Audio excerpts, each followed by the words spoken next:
Good afternoon বাচ্চারা, তোমরা সবাই ভালো আছো? আচ্ছা, আমিও ভালো আছি। তো আজকে আমরা ইংরেজি বিষয়ে পড়বো। আজকে আমরা একটা গল্প বলবো, ঠিক আছে? তোমরা গান্ধীজি জানো? গান্ধীজি কে ছিলেন? ও আচ্ছা, তাকে সবসময় কোথায় দেখা যায়?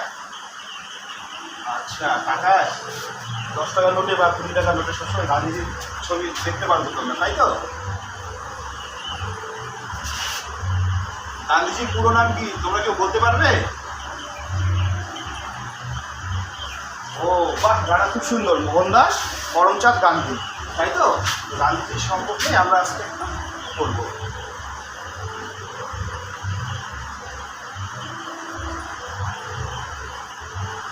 মহাত্মা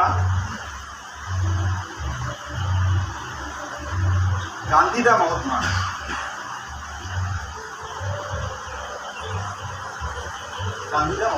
ঠিক আছে? গল্পটা আমার সঙ্গে সঙ্গে তোমরা পড়বে, হ্যাঁ? তা কী হয়েছিল, একটা ছোট্ট বালক গান্ধীজির সঙ্গে দেখা করতে গিয়েছিল।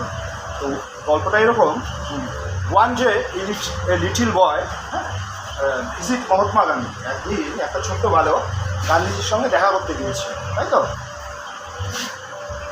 গান্ধীজির ড্রেস সারপ্রাইজ দ্য বয়, তাই তো? সারপ্রাইজ মানে কি? গান্ধীজির পোশাকে বালকটি অবাক হয়ে গিয়েছিল, তাই তো?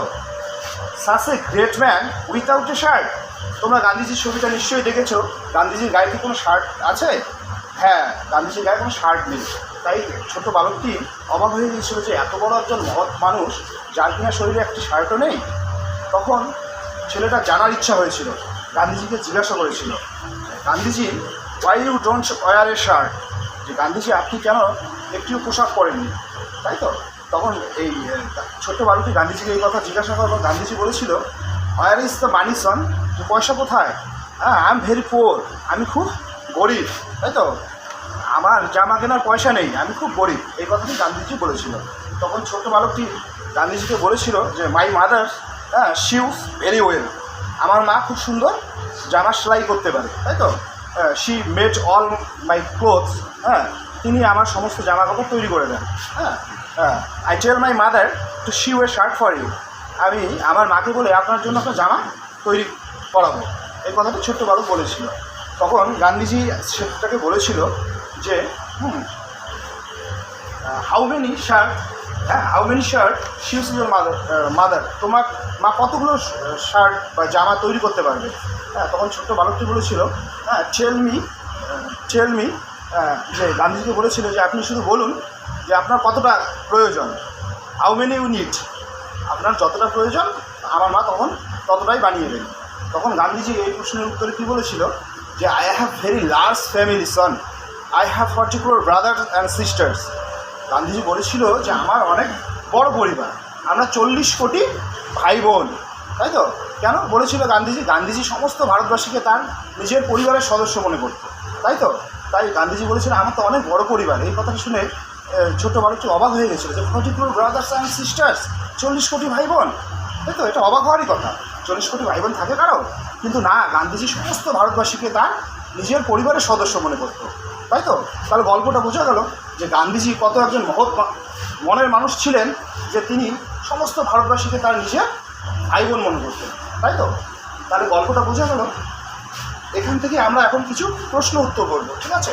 দেখো আমি লিখছি, হ্যাঁ, তোমরা আমাকে বলবে, হ্যাঁ?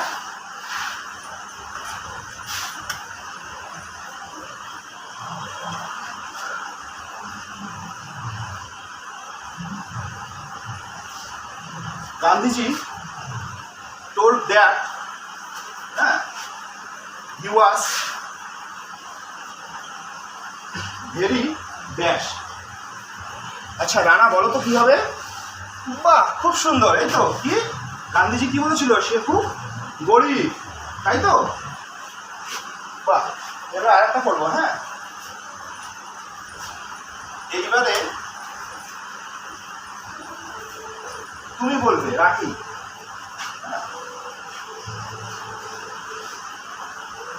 The boy's mother মেড, হ্যাঁ বালুকটির মা কি তৈরি করতো? ক্লোথস।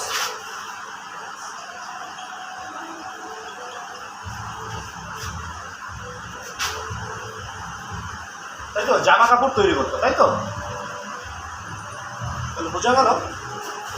এবারে আমি একটা কর্মপত্র দিচ্ছি, তোমরা দলে আলোচনা করে দেখার জন্য চেষ্টা করবে, ঠিক আছে? এক ভিতরে what, who,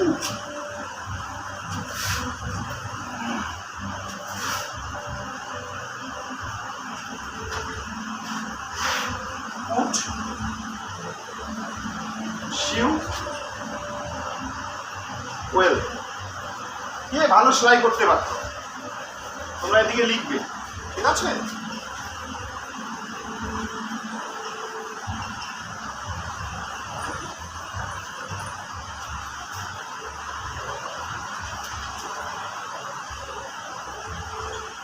visited Mahatma Gandhi. Visited Mahatma Gandhi, কে গান্ধীজির সঙ্গে দেখা করতে গিয়েছিল?